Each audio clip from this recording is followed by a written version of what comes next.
പറഞ്ഞു. എന്താണ്? ഹലോ, അഖിലേഷിന്റെ അമ്മയല്ലേ നിങ്ങള്? അതെ. ആരാ? മനസ്സിലായില്ല. എന്നെ മനസ്സിലായില്ലേ? ഞാൻ അഖിലേഷിന്റെ ക്ലാസ് ടീച്ചറാണ്. നിങ്ങളെ ഒന്ന് കോണ്ടാക്ട് ചെയ്യാൻ വേണ്ടി ഇരിക്കുകയായിരുന്നു. അച്ഛന്റെ കർമ്മങ്ങളൊക്കെ കറക്റ്റായി കഴിഞ്ഞോ? അച്ഛന്റെ കർമ്മങ്ങളോ? അല്ല, നിങ്ങളുടെ അച്ഛൻ മരിച്ചു എന്നാണല്ലോ, അതുകൊണ്ട് 2 ആഴ്ച ലീവായിരുന്നു, ക്ലാസ്സിലേക്ക് വന്നിട്ടില്ല.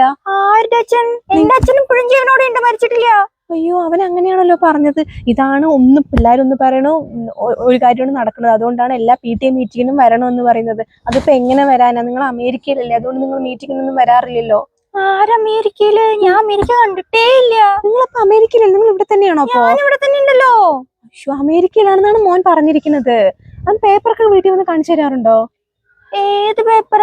അല്ല, ആൻസർ ഷീറ്റ് 2 മാസം കൂടുമ്പോൾ ഞങ്ങൾ ഇവിടെ എക്സാം ഇടാറുണ്ട്. അതിന്റെ ആൻസർ പേപ്പർ കള കൊണ്ട് സൈൻ ചെയ്ത് കാണിച്ചു തരാറില്ലേ? 2 മാസമായിട്ട് എക്സാം ഇടാറില്ല എന്നാണ് അവൻ പറഞ്ഞത് ഞാൻ ചോദിച്ചപ്പോ. പക്ഷെ അവൻ ആൻസർ ഷീറ്റ് സൈൻ ചെയ്തുകൊണ്ട് എന്നെ കൊണ്ട് കാണിച്ചല്ലോ.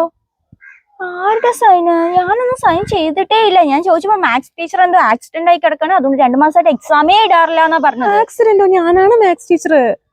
അയ്യോ, എനിക്ക് കുഴപ്പമൊന്നുമില്ലല്ലോ. അതാണ് പറയുന്നത്, സ്കൂളിലെ കുട്ടികളുടെ കാര്യങ്ങളൊക്കെ അന്വേഷിക്കണം എന്നുള്ളത്. എന്തായാലും നിങ്ങൾ നിങ്ങളുടെ നമ്പർ ഒന്ന് തരൂ. ഇനി എല്ലാ കാര്യങ്ങളും നമുക്ക് പരസ്പരം വിളിച്ച് സംസാരിക്കാം. ശരി. നമ്പർ ഒന്ന് നോട്ട് ചെയ്യൂ. ഓക്കെ, പറഞ്ഞോളൂ.